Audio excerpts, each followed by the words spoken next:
This podcast is brought to you by the School of Advanced Study, University of London. All of our podcasts are available from our website, www.sas.ac.uk. Welcome everybody. It's nice to see so many people coming to this opening seminar of a series on Islam and the Enlightenment. I'm Charles Burnett, and I'm introducing the first of the series of seminars under the aegis of our new Centre for the History of Arabic Studies in Europe, CHASE for short.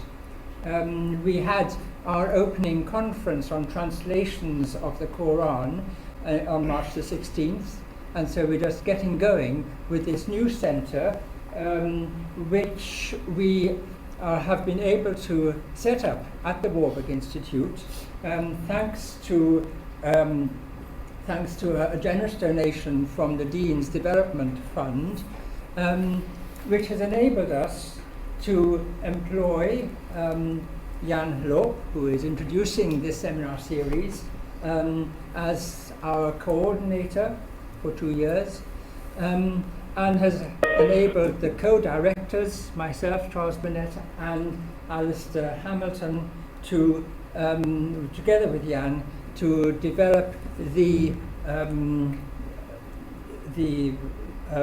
various different projects that we hope to pursue under the aegis of this centre, looking at the encounters of Europeans with Arab culture in all its aspects, from the Middle Ages through to the end of the 18th century, looking at translations from Arabic into Latin in the Middle Ages, which were so important for the establishment of the curricula in universities, in the sciences, in philosophy, in medicine, etc. Then looking at all the multifarious ways in which encounters with Arab culture influenced the Renaissance and the early modern period, through travel, through the experience of Christians in the Orient, through, again, the collection of manuscripts, through the translations of documents, through the establishment of Arabic studies in European universities. Watch this space, because there will be many activities. We are looking for more ideas, we're looking for more funding to make sure that this centre continues, because we really believe that we have something very important to contribute. Alistair Hamilton unfortunately cannot be with us this evening because he's giving a talk in St Andrews, but he sends his best wishes. And I think without any further ado, I shall hand over the proceedings to my colleague Jan Loop. It's up to me now. Thank you very much.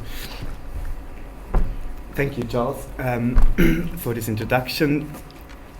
Well, we started our CHASE seminar series with the idea to discuss the relationship between Islam on the one hand and the Enlightenment on the other hand. The Enlightenment commonly designates an intellectual and cultural movement beginning in the second half of the 17th century and culminating in the French Revolution and the Declaration of the Rights of Man and Citizen in 1789. And the Enlightenment is commonly seen as the age of reason, of religious tolerance, of political freedom, of religious freedom, of universal human rights, of the separation of church and state, the beginning of the modern world we live in. And the most famous definition, probably, what the Enlightenment is, it's been given by a very famous German philosopher, Immanuel Kant, in an essay published 1784, Was ist Aufklärung? What is the Enlightenment?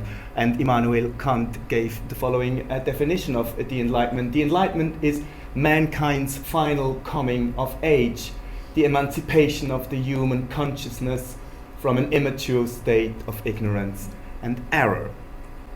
Now, there were many ways and many movements which contributed to this coming of age and emancipation of the human consciousness. And there's no such thing as the Enlightenment. There is an early Enlightenment, there's a late Enlightenment, there's a German, French, English Enlightenment, maybe an Italian Enlightenment, maybe an Islamic Enlightenment, and in particular this is very often contested. For example, by the Catholic American historian Louis Dupré, who in the wake of the 9/11 attacks wrote his interesting book on the Enlightenment and the intellectual foundation of modern culture. And Islamic culture was not part of this story because, as Louis Dupré says, I do not mean, of course, he writes on the first page of the preface of this book, that Islamic culture is or was unenlightened. It flourished well before that of the Christian West and for centuries surpassed it. But Islam never had to go through a prolonged period of critically examining the validity of its spiritual vision, as the West did during the 18th century. The Enlightenment was a Western phenomenon that defined the future of the West.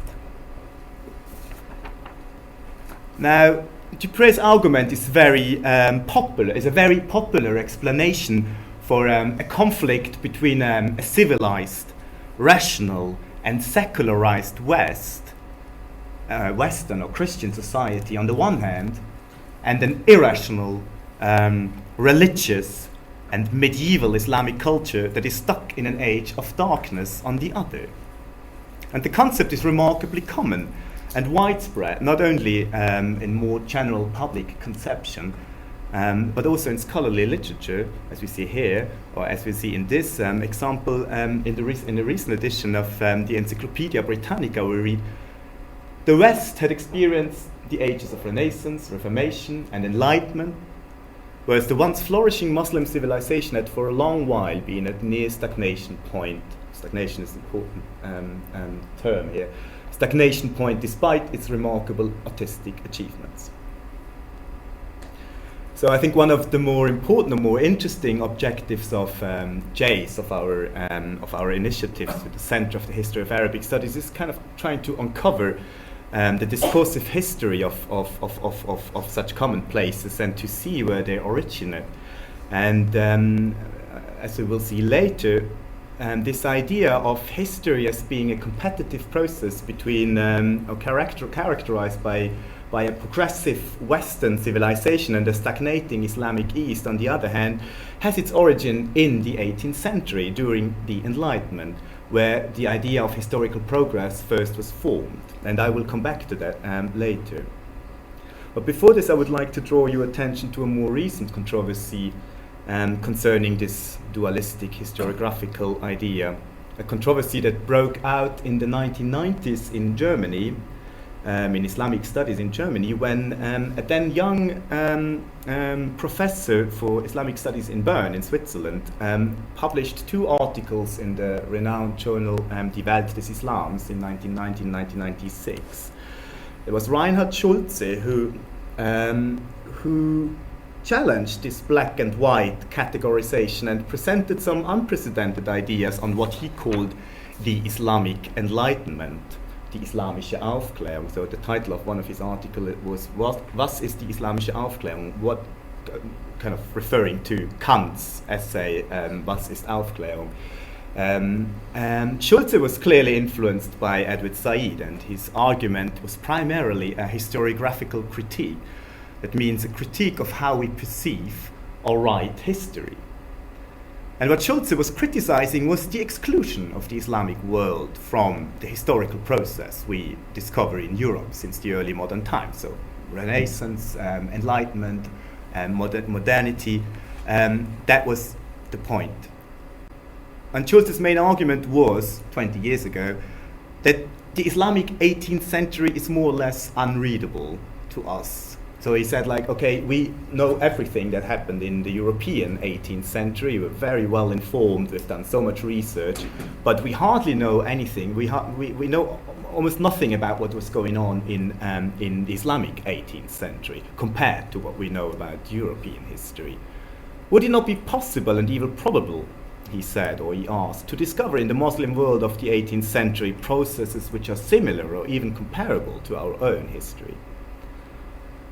But I don't want to go into more details, neither of Schulze's own historiographic construction of an Islamic Enlightenment, nor do I want to follow the scathing critique which this hypothesis provoked among philologists such as Bernd Rathke and Tilman Nagel. But the debate is, at least in Germany, still going on, and in particular, in recent years, Schulze has found prominent support, for instance, from Angelika Neuwirth, who was here at our launch conference on translating the Quran. Angelika Neuwirth is now coordinating a research project in Berlin, which wants to which focuses on the intellectual history of the 18th century Arabic and Islamic world. And Neuwirth and other scholars have pointed to the problem that also the European age of the Enlightenment is far from having a precise meaning and being just one entity, but on the contrary has been shown in recent years to be an entanglement of many diverse intellectual and religious, political and social movements. So the process of enlightenment in Europe was much less a clear-cut rise of rationality and of modern science than is popularly assumed. And Immanuel Kant was very often seen, in particular in Germany, as kind of the culmination point of the Enlightenment, is only one and a very late figure of this process. Next to him there were other scholars like Etienne Bonon de Condillac or Johann Gottfried Herder, who were following completely different ideas. And research into the history of, in particular, recent research into the history of the European 18th century has shown how important, for example, religious movements like Pietism or mysticism has been in the forming of subjectivity of the idea of an individual. And these kind of different or even kind of opposing kind of movements sometimes even merged in the work of one person. Now, historians of the Islamic mystical tradition, Tasawwuf, or Sufism, have argued that, for example, the history of European pietism displays features which show, both in detail and in general direction, surprising parallels with 18th and early 19th century Sufi movements in the Islamic world. And students of the Islamic 18th century have pointed to other intellectual, social, political and religious movements which are indicating of much more dynamic and diverse intellectual situation in the Islamic 18th century than has usually been assumed, and which hence demands for closer examination. One notable example is the tradition of the so-called Majlis, literally meaning a place of sitting, which refers to various types of gatherings among common interest groups in the Islamic world. And in the second half of the 18th century, in Cairo notably, but also in Syria and elsewhere, we find majalis in private houses, which became apparently places of free intellectual, literary and political exchanges, very similar to the French salon tradition of the 17th and 18th century. But also the intellectual history in 18th century Istanbul and the Ottoman Empire in general has attracted new attention of scholars. What, for example, is the relation of the manifold social, political and intellectual transformations that characterize the history of the Ottoman Empire in the first half of the 18th century to the European Enlightenment? In a recent article on intellectual renewal and westernization during the so-called tulip period in the early 18th century Istanbul or Ottoman Empire, Harun Küçük, a young scholar at the University of California, has presented first results of his research into the promotion of scientific and cultural projects by Sultan Ahmed III. In this article, Küçük is trying to integrate the tulip period in the into the Eastern European Enlightenment by showing that many personal and intellectual relations existed between the Ottoman Empire and Hungary, Romania and Greece. The most famous figure that links Eastern Europe and the Ottoman Empire is the Romanian-born Ibrahim Müteferrika, a Unitarian Christian who converted to Christianity, and there is a statue of him in Istanbul. Müteferrika is most famous for having set up in 1729 the first Arabic printing press in the Islamic world. And the role and importance of his enterprise, Müteferrika discussed in a very interesting essay on the benefit of printing. This programmatic text has been analyzed in detail by Maurits van den Borchert and by other people, but Maurits van den Borchert I mentioned because he's going to come and give a talk in 2 weeks here.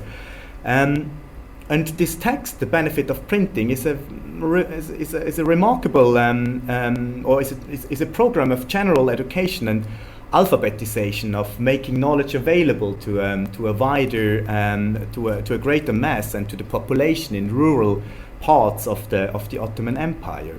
And the selection of 16 books, they're all here on this, or 17 books, they're all here numbered on this statue, which Müteferrika finally printed, show the ambition to deepen the belief in Islam on the one hand, but also in social, historical and political thinking, as well as in Western sciences. So Müteferrika printed books of history, geography and physics, a description of America, grammars and dictionaries. But are these examples sufficient reason to speak of an Islamic Enlightenment? It would be amazing if JACE and our seminar would have the possibility to host some lectures given by scholars who are much more informed about the Islamic 18th century than I am, and who would focus on the intellectual life of the 18th century, Islamic societies, cultures, and who would try to document similarities and differences to the European 18th century, so we could maybe tackle this question on a better basis than I can do here.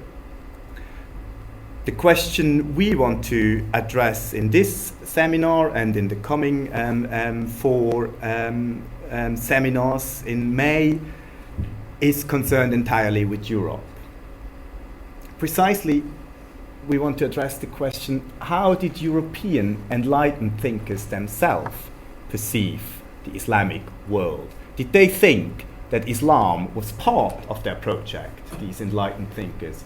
Do they think Islam is part of the Enlightenment, or do they too think Islam is basically excluded from that, has nothing to do and is not able to kind of follow our intellectual movements? So this is the question we want to tackle and we want to see, and I want to give some kind of 3 or 4 different perspectives to this question and different figures. Different enlightened scholars. And I would like to start with an Englishman, Paul Ricoeur, and who wrote a very interesting and very famous description of Istanbul in his present state of the Ottoman Empire, published in 1665.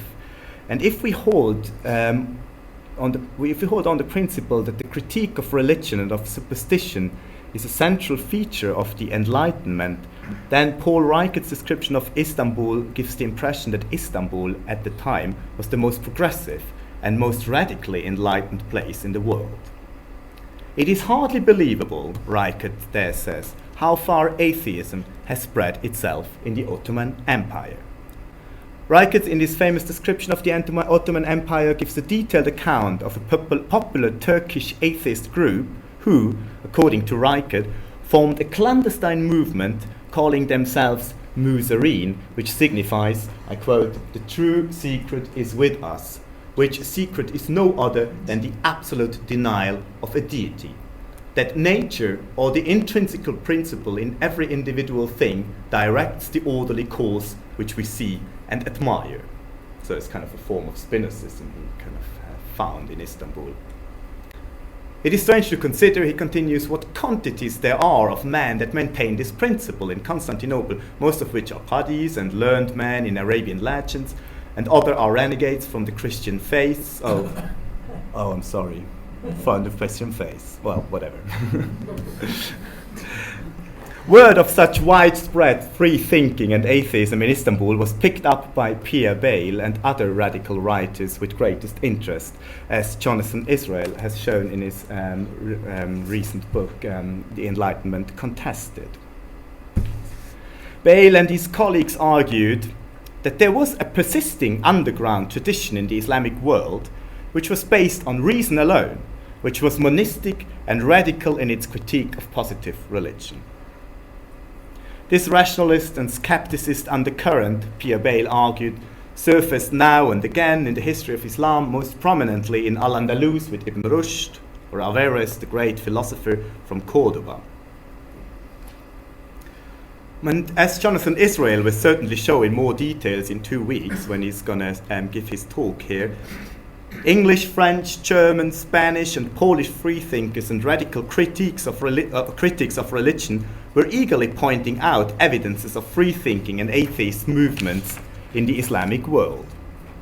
The main reason for that was certainly to prove the rationality and universal validity of their own anti-religious positions.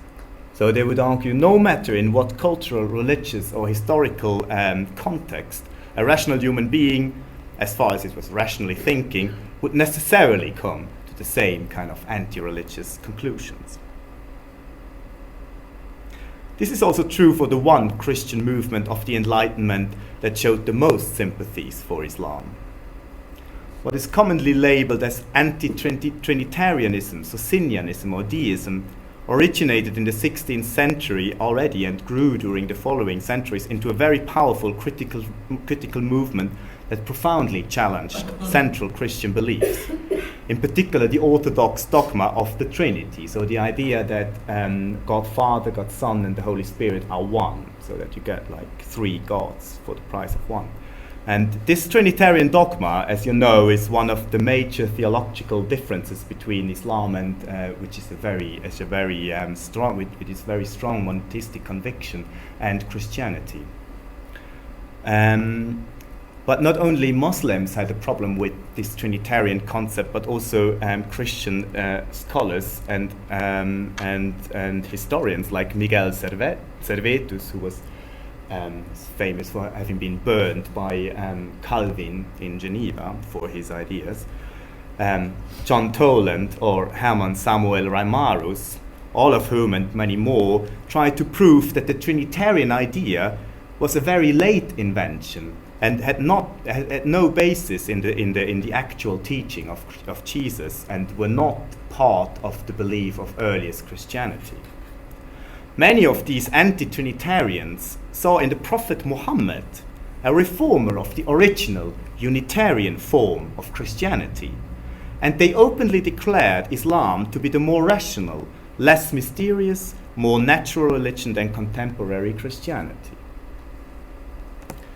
And this idea is put into a nutshell by Voltaire, who said in one of his texts, le mahométanisme était sans doute plus sensé que le christianisme. So Mahometanism was without doubt more sensible than Christianism. And I continue in an English translation, you can follow the French original. They, the Muslims, don't adore a Jew whilst abhorring the Jews. They don't call a Jewish woman mother of God. They never fell into the extravagant blasphemy to say that 3 gods are one. And finally, they don't eat the God they adore, and they never were going to consign their creator to the latrines. To believe in one all-powerful God was the only dogma. It was simple theism, the natural religion, and consequently the only veritable one. So c'était le simple théisme, la religion naturelle, et par conséquence la seule véritable. So Voltaire would have said like Islam is actually the most rational and the only true religion. So with these enlightened figures, we've seen a movement in early 18th century which saw Islam as very supportive of their idea of a rational and natural religion. But Voltaire is also a very good example illustrating the fact that such statements should not always be taken at face value. references to Islam, more often than not, were polemical, and they were used to transport political, ideological, or religious messages. And also in literature and poetry, Islamic settings were often used as a polemical device to present European religious and political conflicts in an Oriental dress.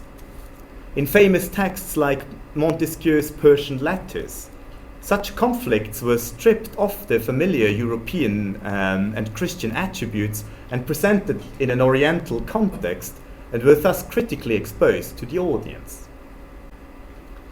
A radical example of a literary pamphlet that exposes Christian intolerance, hypocrisies, and religious fundamentalism in an Islamic metaphor is Voltaire's Le Fanatisme au Mahomet le Prophète, first staged in 1741. The play was a fierce literary attack on religious and political French authorities and was consequently banned in France soon after. However, by writing Le Fanatisme, Voltaire obviously drew upon a set of popular European opinions and ideas about Islam and the Prophet Muhammad. In the Christian anti-Islamic tradition, Muhammad has always been seen as the prototype of a false prophet, and as an impostor who spread his heresy with violence and with force, supported by fanatical followers, which he had lured into his cause by material and sexual promises. But also the polemical technique to compare Christian religious groups and authorities with Islam and the Prophet Muhammad was a prominent rhetorical strategy widely employed in the 17th century with its ferocious religious conflicts. The Englishman Matthew Sutcliffe, in his book De Turco-Papismo, numbered all the similarities and conformances between Islam and Roman Catholicism, and he tried to prove that both Islam and Roman Catholicism were the work of Antichrist. To question whether Islam was indeed the work of Antichrist or the devil, and whether the steady advancement of the Ottoman Empire was a sign that the end of times was nigh, was one of the most important impulses to study the history and theology of Islam by Protestant scholars in the 17th century.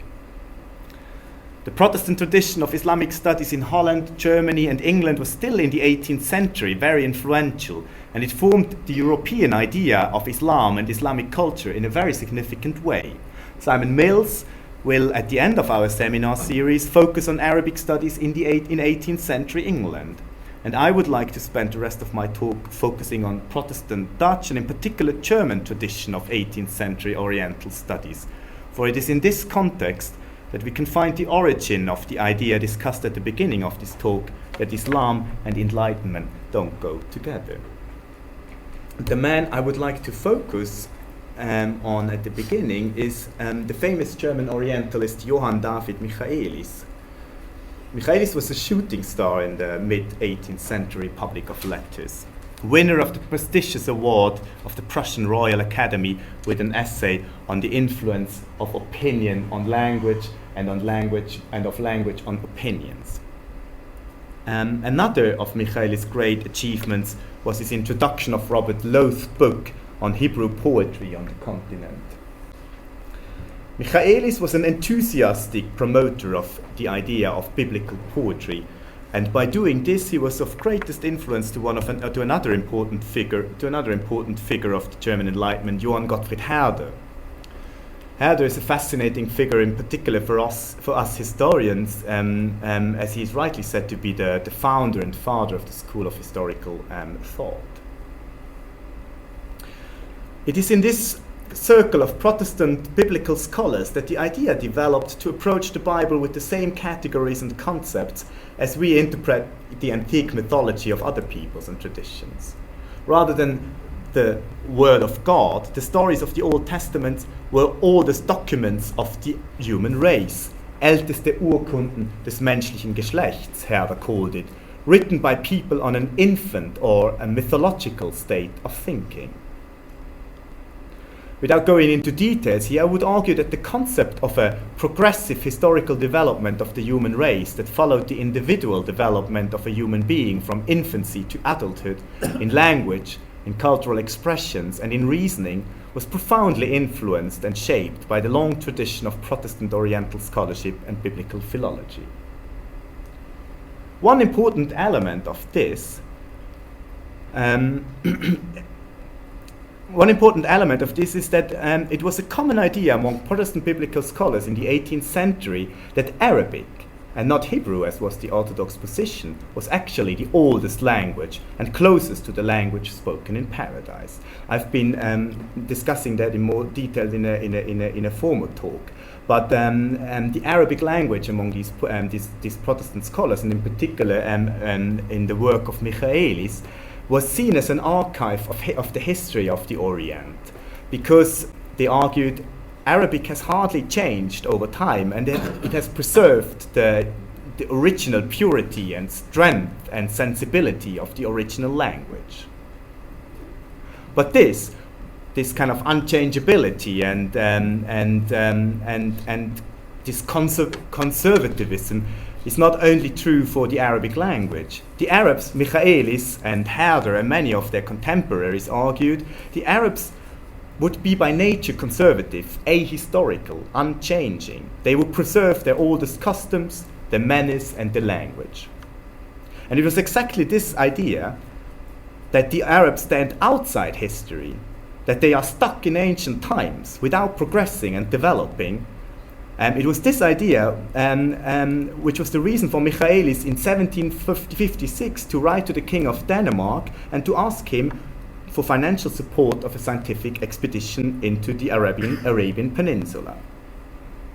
After receiving Frederick's positive answer, Michaelis put together a team of 6 scientists and scholars who in 1761 embarked on their journey first to Cairo and then from there to the Yemen and the Arabian Peninsula. Now, the idea was to travel east, to travel to the Arabian Peninsula, but not only to travel in space, but also to travel in time.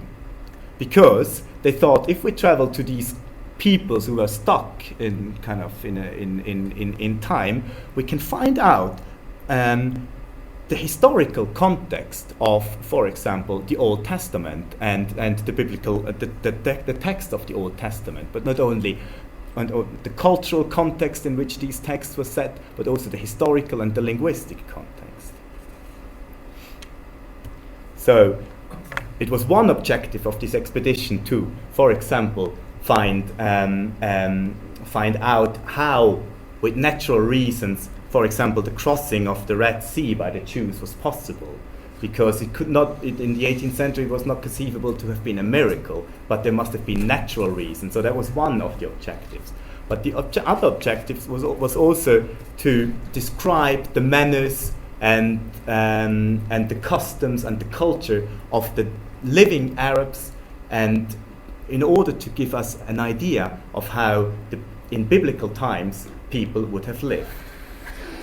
Now it's well known that this was a disastrous undertaking, because except for Carsten Niebuhr, the cartographer who then published his famous Reisebeschreibung, his travel account, all the other 5 members of the expedition died quite soon of malaria and other diseases and illnesses they caught.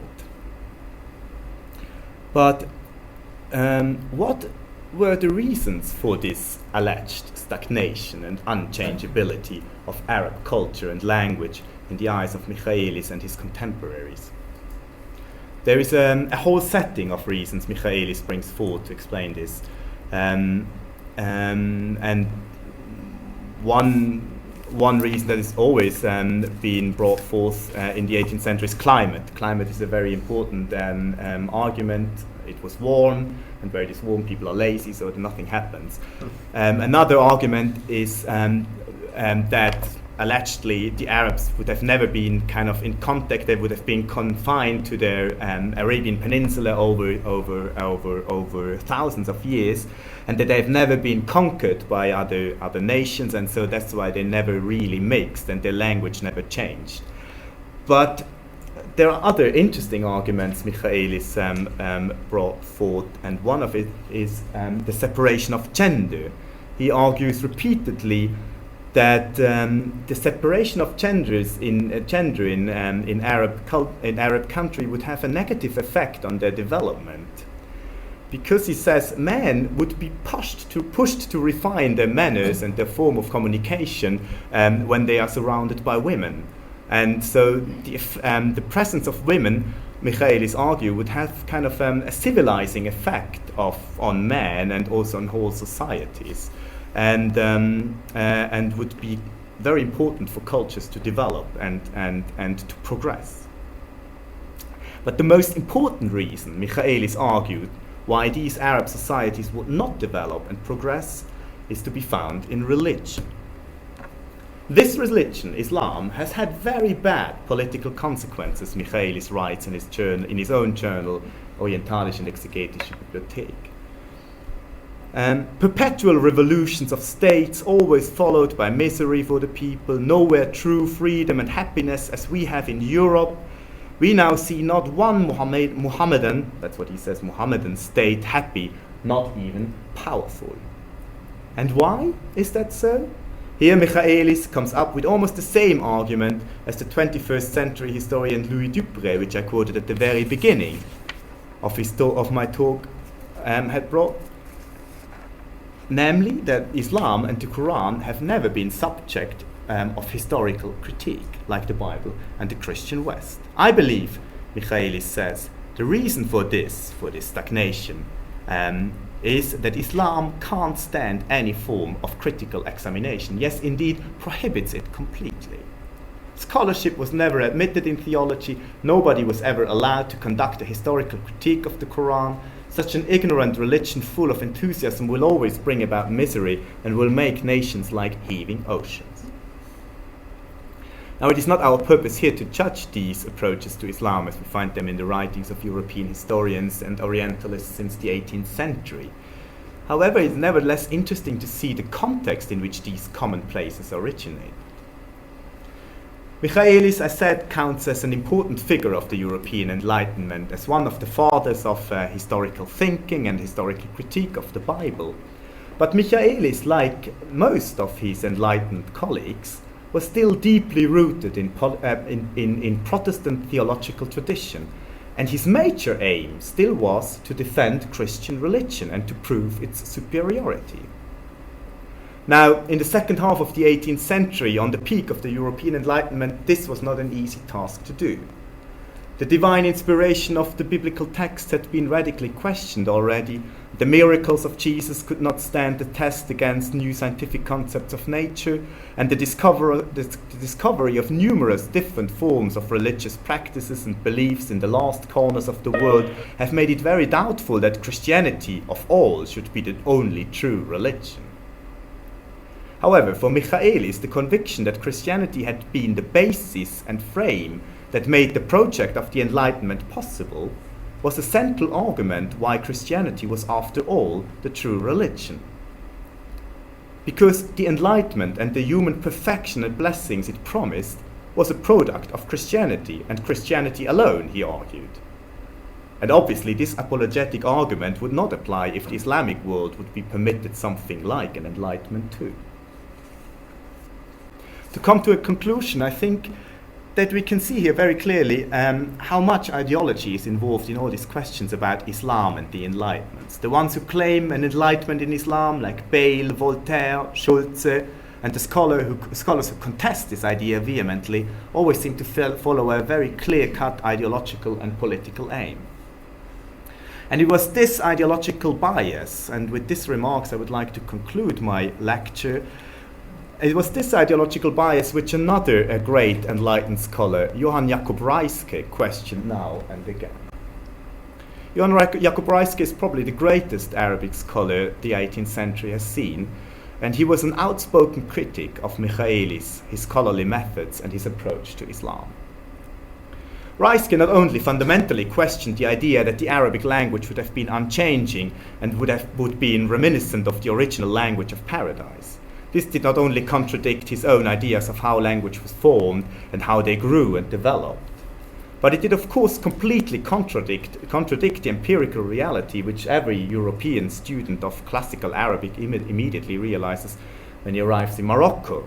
The linguistic situation in the Arabic-speaking world, Reiske argued, is comparable to the one in Europe, and the different Arabic dialects are as far remote from the classical Arabic as is Portuguese from Latin. And the same is true for Islamic culture and Islamic intellectual and religious life. Far from being unchanging, uniform and dull, Arab cultural life is most diverse, multifaceted and changing.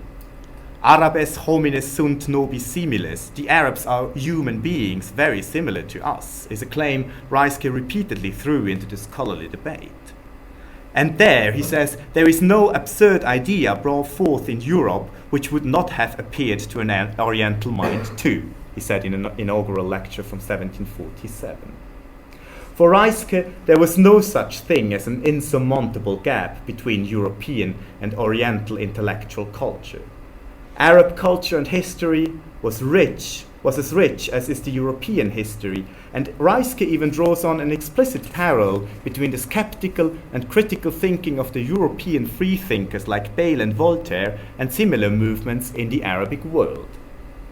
As among us, some freethinkers have dared to attack religion's exposed flank, so also among the Arabs there was more than one Abu al-Ala al-Ma'ari and more than one Ibn al-Rawandi, who enjoyed themselves ridiculing and tearing apart every form of religion, claiming that there's never anything sane except what exists in sane reasoning. We have seen that Pierre Bayle and Voltaire were already referring to this free-thinking and skeptical tradition, the two most famous exponents of which Abu al-Ala al-Ma'ari and Ibn al-Rawandi Reiske is referring to. But Reiske would probably not have approved of the idea of an Islamic Enlightenment. What he was promoting instead in all his works was an approach to the Arabic and Islamic world that was detached from ideological and theological preoccupations. Reiske believed in the possibility of unbiased historical research that would provide an objective picture of the diversity and complexity of historical processes, and that would promote the enlightened project of a Histoire de l'esprit humain, a project in which, as William Jones later put it, we may trace the human mind in all its various appearances, from the rudest to the most cultivated state. Thank you very much.